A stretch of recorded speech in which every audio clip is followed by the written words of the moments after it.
فعلا ما يعرفش الرحمة، باركر مش مجرد لص، ده راجل عنده قواعد، وبعد ما خانوه وافتكروا انهم خلصوا عليه رجع من الموت تاني علشان يثبت ان الانتقام مش لعبة، دي مش مجرد سرقة، دي حرب، واللي بدأها لازم ينهيها. يبدأ الفيلم مع راجل غامض متنكر في ملابس قسيس وبيكون اسمه باركر وداخل مدينة ملاهي كبيرة، وبيدخل لجواه وبيقطع تذكرة من شباك تذاكر الألعاب وبيطلب من صاحب لعبة الحظ إنه يساعد طفلة صغيرة علشان تكسب. فباركر بيرمي كل الأسهم على البالونات وفعلا بيقدر يصيب العدد المطلوب، هو بيخلي البنوتة تكسب الهدية وبتفرح جدا. في نفس الوقت ده بيكون فيه اتنين حرامية، روس وملندر، هو بيحاولوا يعملوا حفرة في الأوضة اللي فيها خزنة الفلوس واللي بتدخل منها التذاكر، وبيكونوا متنكرين في لبس كلاونز. وبنشوف باركر واللي بيروح لأوضة الخزنة هو بيفتح له فرد أمن اسمه بن، فباركر بيقول له إنه معاه شنطة ومش عارف يسيبها فين لأنه عاوز يلف في الملاهي،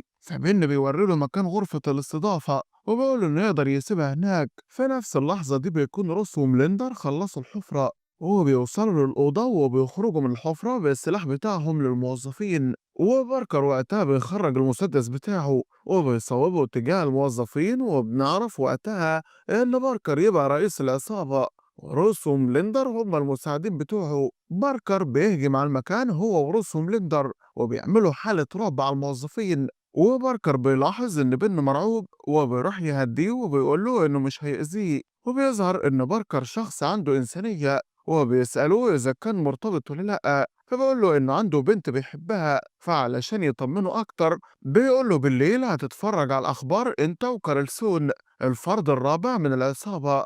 بيكون مستنيهم في العربية بره ومتنكر في لبس شرطي، وبيقدر باركر ومساعدينه إنهم يفتحوا الخزنة وياخدوا الفلوس اللي فيها. بعدها بنرجع فلاش باك مع باركر للوقت اللي كان فيه في حفلة مع خطيبته، وراح يقابل أبوه هيرلي اللي بيحكي له عن عملية سرقة الملاهي اللي عاوزين يعملوها، وبيعرفوا على اللي هيكونوا الشركاء معاه في العملية، وبيفهموا إن ملندر يبقى راجل عصابات قوي جدا. وفي الوقت ده كان مساعد باركر هارديوك بيحرق كوم القش في الملاهي علشان يشتت انتباه الناس، وباركر وزمايله يقدروا يخرجوا بالفلوس من غير ما حد ياخد باله، ووقتها كارلسون بيدوهم إشارة إن الدنيا مهيئة للهروب، فبيخرجوا كلهم ومعاهم الفلوس، وباركر بيقلع الباروكة اللي كان لابسها، هو بيمشي لوحده لغاية ما بيوصل لهارديوك وهو بيزعله جامد وبيتعصب عليه، وكمان بيضربه لأنه حرق القش في مكان غلط، وبالشكل ده هيأذي عدد كبير من الناس. وقتها بتوصل عربية كارلسون وبنقول الفلوس من عربية الشرطة العربية تاني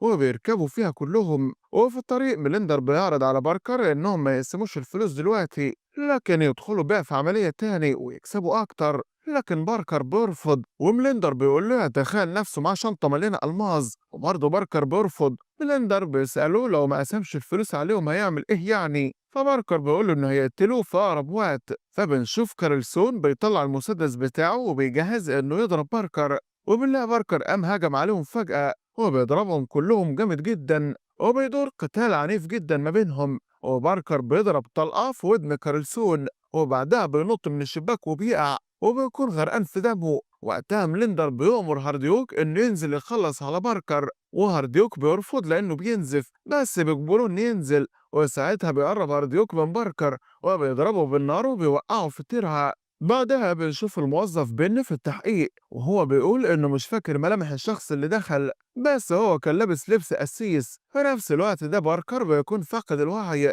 وبيشوفوا ناس راكبة عربية نقله وبينقذوه وبياخدوه يودوه مستشفى، وبيصحى باركر على صوت نشرة الأخبار وبيسمع فيها عن جريمة السرقة اللي هو لسه عاملها الصبح، وبيعرف إن في أعداد كبيرة ماتت في الحريق وبيزعل جدا من نفسه، وبيحاول باركر إنه يقوم من السرير بتاعه لكن المريض اللي جنبه جوين بياخد باله وبيطلب منه ينتظر في مكانه لحد ما يجي الدكتور ويقول له إذا كان ينفع يمشي ولا لأ، لكن باركر بيتجاهله تماما. وجوين بيشوف إن باركر مجنون لأنه بيفك الشاش والمفروض إن ده غلط جدا. بعدها بيدخل دكتور علشان ياخد جوين على جلسة الأشعة بتاعته، وباركر بيمسك الدكتور يخنقه وبيخلص عليه، وجوين لما بيشوف تصرفات باركر بيخاف منه جدا وبيترجاه ما يأذيهوش. باركر بيطمنه وبيلبس بلطو بيتنكر على إنه دكتور، هو بيزق جوين بالكرسي المتحرك على أساس إنه موديه جلسة الأشعة، وبيفضل يمشي بالكرسي لغاية باب المستشفى، وبيسيب جوين وبيتمنى له صحته تتحسن، وبيروح يسرق عربية إسعاف وبيتحرك بيها. ولما بيحس إن التعب زاد عليه بيعلق لنفسه محلول علشان الدم اللي نزفه. بعدها بيرجع باركر لبيته وبيغير لبسه وبياخد حاجته في شنطة وبيخرج من بيته من غير ما يقعد شوية ياخد نفسه حتى. هو بيركب العربية وبيتصل برجل الأعمال نورت وبيعرفه إنه تبع هيرلي، وهو محتاج أوراق مزورة علشان تثبت شخصيته ويقدر يتعامل بيها مع الناس. هو بيسأله نورت لو كان محتاج فلوس، فباركر بيقول له فيك الخير يا حبيب أخوك، مستورة بإذن الله. وبيروح باركر عند مستودع فلوس وبيكون في واحد من بعيد موظف في المستودع اسمه جاك، فباركر بيروح يهدده علشان يدخله المستودع. فجاك بيتشبحن عليه، فباركر بيضربه طلقة في رجله علشان يجبره يدخله المستودع. لو لسه ما اشتركتش في القناة ممكن تشترك دلوقتي عادي. وفعلا جاك مش بينطق، هو بياخده من طريق تاني لباب المستودع علشان ما حدش يلاحظ حاجة. وبيتفق باركر مع جاك على شريكه أوليفر اللي بيكون جوه المستودع، وبيعملوا خطة مع بعض علشان يخدعوه. وفعلا بينجحوا لما باركر بيدخل بيكتف أوليفر وجاك علشان ما حدش منهم يبلغ عنه. بعدها بيبدأ يسرق في فلوس المستودع وبياخد كل الفلوس الموجودة يحطها في شنطته وبياخدها ويخرج ولا من شاف ولا من دري. بعدها بيقابل نورتو وبيعرفه باركر انه محتاج عربية ورخصة واثبات شخصية، وبيسلم باركر لنورتو ظرف فيه فلوس وبياخد وعد من نورتو ان الاوراق اللي طلبها مش هتتأخر عن 5 ايام. في اليوم اللي بعده بيروح باركر لبوبي اللي يبقى اخو هارديوك، هو بيطلب منه انه يعرفه مكان اخوه فين. فابوه بيتعصب وبيقول للمساعد بتاعه يخرجه بره، فباركر بيقول له تعالى لي يا حبيبي، ده انا من بدري مستنيك. وبينزل ضرب فيه بكرسي معدن، الراجل بيتنفخ الصراحة. فابوه بيقول له خلاص يا عمنا، اخويا في شاطئ فلوريدا، ارحم الراجل. وباركر فعلا بيسيب المساعد وبيخرج من عند بوبي. هو بيتصل بهيرلي على طول، هو بيعرفه انه اخيرا هيطلعوا رحلة مع بعض. وتاني يوم بيتصل بوبي بهاردويك وبيحكي له على اللي حصل بينه وبين باركر وانه كان مضطر يقول له على مكانه. فهاردويك لما بيعرف كده بيتعصب جدا، ومليندر بيشيل الطين لانهم بيكونوا فاكرين ان باركر مات، ومليندر بيكون هيقتل هاردويك لان هو السبب. لكن الرجاله بتحاول تهديه وتقول له حصل خير يا معلم. ساعتها مليندر بيهدى شويه، هو بيطلب من هاردويك يتكلم عن مودانزي اللي في شيكاغو ويخليه يأجر قاتل محترف يتتبع خط سير باركر ويخلص عليه قبل ما يوصل لهم فلوريدا. وبنروح لهيرلي اللي بيطلب من كلير إنها تقفل الباب على نفسها كويس وتأمن الدنيا لحد ما يرجع، وبيسيبها وحدها وبيمشي. في الوقت ده كلير بتقفل الباب كويس جدا وبتطلع على أوضتها تجهز شنطة السفر. في نفس الوقت ده بيدخل مجرم للبيت من الباب لأنه بيكون معاه آلة حادة وبيقدر يفتحه بكل سهولة. هو بيدور على كلير في كل حتة لكنه مش بيلاقيها، وكلير بتبدأ تسمع صوت حركة في البيت وبتاخد بالها إن في حد دخل تحت، فبتقرر تهرب من شباك الأوضة وبتنجح في إنها تهرب. والمجرم بيسمع صوتها على السلم فبيطلع بسرعة يبص فبيلاقيها نزلت وخرمت له كاوتشات عربيته علشان ما يقدرش يجري وراها. ايه يا عم الدماغ الجامدة ديت. وبتركب عربيتها وبتجري بيها وبتكون منهارة وبتعيط، وبتتصل بباركر تحكي له اللي حصل، فبيقول لها تروح على معسكر التخييم وهي هتبقى في أمان. فبتسأله هيرلي هيجي ياخدها إمتى، فبيقول لها قريب جدا. في نفس الوقت ده بتروح بنت اسمها ليزلي للراجل اللي مقسطة منه العربية تترجاه علشان يديها مهلة أسبوع لأن مش معاها فلوس خالص. فبيقول لها إنه موافق لكن هيحجز على عربيتها، فبيوضح لها إن شغلها معتمد على العربية ولو حجز عليها مش هياخد فلوسه أبدا. فبيقول لها يوه خلاص يا عم خد اللي عاوزاه وحل عن دماغي. وبيروح باركر لنورتا علشان ياخد الأوراق منه، لكنه بيتفاجئ قبل ما يدخل المكتب برجالة دانز بيكونوا وصلوا لنورتو وبيأمروه بتسليم باركر. وقتها بيدخل باركر للمكتب وبيدور على أوراقه وبيكتشف إن اسمه المزور هو بارت، وبيطلب منه نورت إنه يقتل رجالة دانز وبيفهموه إنه لو رفض هيقتلهم هو بنفسه ويقتله هو شخصيا بعدهم. ونورت بعدها بيكمل ضرب نار على رجال الدنز كلهم، وبعد ما بيخلص بيأمره باركر يكمل ضرب فيهم ويتأكد إن كله مات.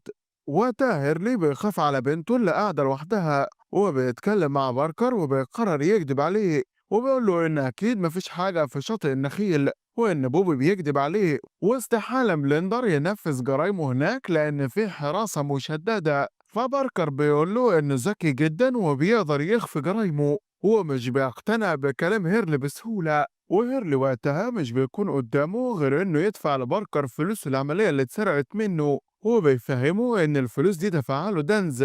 فباركر بيتضايق جدا لأنه فهم إن هيرلي بيتلاعب عليه، وبيقول له إنه فاهم كويس جدا إن دانز استحالة يدفع فلوس لحد علشان يتقي شره، وبيصر على السفر لشاطئ النخيل. وقتها هيرلي بيقول له إنه خايف على بنته جدا وقلقان على نفسه برضه. فباركر بيقول له إن اللي مكتوب له يموت بطريقة هيموت بيها ببساطة، محدش يقدر يتحكم في مصيرك. وبيصمم على السفر، وبنروح بعدها لليزلي في فلوريدا، واللي بتروح شغلها في شركة الإرشاد السياحي اللي بتبقى في شاطئ النخيل، وبتكون شايلة الطين لأنها مهددة بالحجز على عربيتها. وفي الشركة بيكون مفيش أي عملاء جايين عن طريقها، وبتعرف إن في عميل غني جدا جاي لصاحبتها، بتروح تسرق بياناته علشان تاخده لنفسها. هو بنعرف إن العميل ده بيكون باركر، وليزلي بتاخد كل معلوماته علشان تاخد عمولة من الشركة. وبيوصل باركر لشاطئ النخيل، وبتروح ليزلي تستقبله وبتاخده في جولة حرة في المدينة، وبتفضل تحكي له عنها. وبيحس باركر إنه مرتاح معاها جدا، وبيسألها إذا كان ينفع يتقابلوا تاني، فبتوافق ليزلي، وتاني يوم بيقابلوا بعض فعلا. وبيطلب منها تعرفه على البيوت اللي في المدينة وتحكي له شوية عن كل بيت، لحد ما بتيجي عند البيت اللي بيكون ساكن فيه ميلندر. وباركر ساعتها بيعرف إنه خلاص كده وصل لهدفه. وليزلي بتسأله عن اسمه، فبيقول لها إن اسمه دانيال، وبيقول لها كمان إنه اتولد في الإكوادور. وليزلي وقتها بتحس إنه بيكذب عليها. ولما بترجع ليزلي للبيت بتدور على معلومات تخص باركر تاني من خلال الكمبيوتر، لكنها بتكتشف إن مفيش بطاقة اهتمام بالاسم ده أصلا، فبتتأكد إنه كان بيكذب عليها. في نفس الوقت ده بيجيلها اتصال من معرض العربيات إنه لازم يحجزوا على عربيتها، وده لحد ما تسدد الأقساط اللي عليها. وبالليل باركر بيروح لبيت العصابة وبيراقبهم من الشباك، وبيستنى كلهم يخرجوا والبيت يفضى خالص. وبيدخل بعدها باركر وبيحط سلاحه تحت الترابيزة، وبعدها بيدور على أسلحة العصابة، ولما بيلاقيها بيدمرها كلها وبيخليها خردة حرفيا علشان ما حدش يقدر يستخدمها ضده بعد كده. دماغ شغالة يا ابن عم مش بتنام. ارزع اللايك والاشتراك يا عم لو نسيت. وبيسمع صوت عربيتهم قريب، وبيقدر انه يهرب بسرعة بدون ما حد ينتبه له. ولما بينزل بيتفاجئ بليزلي اللي بتكون قاعدة في عربيته، وبتعرفه انها ملقتش اي تعاملات مصرفية بالاسم اللي قاله لها، وبتحاول تعرف علاقته ببيت ميلندر. فبياخدها على الفندق علشان يسكتها، وهناك بتقوله إنها عارفة إنه جاي هنا في مهمة غير مشروعة، وإنها مستعدة تساعده، وده طبعا مقابل الفلوس. وبتعرفه إن الناس في شاطئ النخيل ذكية جدا، وإنه محتاج لحد معاه فاهم وعارف كل حتة في المدينة. فبيقول لها اديني فرصة أفكر. وتاني يوم بيتصل باركر بليزلي وبيعرفها إنه موافق، فليزلي بتفرح جدا وبتروح تقابله فعلا، وبيفهمها خطته إنه جاي يسترد فلوسه اللي اتسرقت منه، وإنه لما راح بيت العصابة عرف إنهم بيخططوا لعملية كبيرة جدا وناويين يسرقوا مجوهرات. فليزلي بتقوله إنها أكيد مجوهرات الأميرة مريم، واللي هتتعرض بكرة في مزاد كبير جدا. وباركر بيقول لها إنه هيسرق المجوهرات منهم بعد ما يسرقوها وهيديها نسبتها. بعدها بيقعد لوحده، وليزلي بتمشي وهو قاعد في أمان الله. بيهجم عليه راجل من عصابة دانز، وبيكون في إيده سكينة وبيحاول يقطع باركر، وبتدور معركة شرسة جدا بينهم. والمجرم بيلبس باركر كيس في دماغه وبيحاول يخنقه، بس باركر بينقذ نفسه وبيضرب المجرم في دماغه فبيفقد الوعي فورا. وفجأة بيفوق المجرم وبيطعن باركر في ايده، وبيقدر باركر رغم ألمه الكبير انه يرمي المجرم من البلكونة، فبيموت على الفور. وبيقع باركر معاه لكنه بيمسك في سور البلكونة وبينقذ نفسه على آخر لحظة، وبيخرج السكينة من ايده أخيرا. وتاني يوم المزاد بيبدأ، وبتنفجر في المكان قنابل كتير جدا، وطبعا بتحصل هرجلة. وعصابة ميلندر وقتها بتكون متنكرة في لبس رجالة المطافي، وبنفهم من كده إن هم اللي كانوا زارعين القنابل أصلا. وبيروحوا على الفندق على أساس يعني هيطفوا الحريق، لكنهم بيسرقوا المجوهرات وفعلا بيقدروا إنهم يسرقوها. وبيغيروا لبسهم للبس غواصين وبيخرجوا ينزلوا البحر. وباركر بيكون وصل لبيتهم ومستنيهم جوه، وبعد دقايق بتوصل ليزلي عند بيت العصابة وبتشوفهم من الشباك وهم بيفحصوا المجوهرات اللي سرقوها. لكن للأسف هاردوير بياخد باله منها وبيدخلها جوه البيت وبيضربها، وبيكونوا فاهمين إن باركر هو اللي بعتها.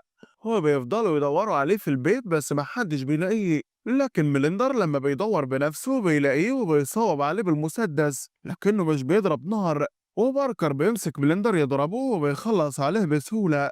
لكن هاردويك بيمسك ليزلي وبيهدد باركر إنه يقتلها، فباركر بيقول له إنه ما عندوش مشكلة. وهاردويك بيضرب عليها وبيلاقي المسدس بتاعه بايظ برضه. وباركر بيضربه رصاصة في دماغه وبياخد المجوهرات وبيخرج مع ليزلي وبيقول لها تاخدهم عندها، وهو يبعت لها واحد ياخدهم منها ويبيعهم ويديلها نصيبها.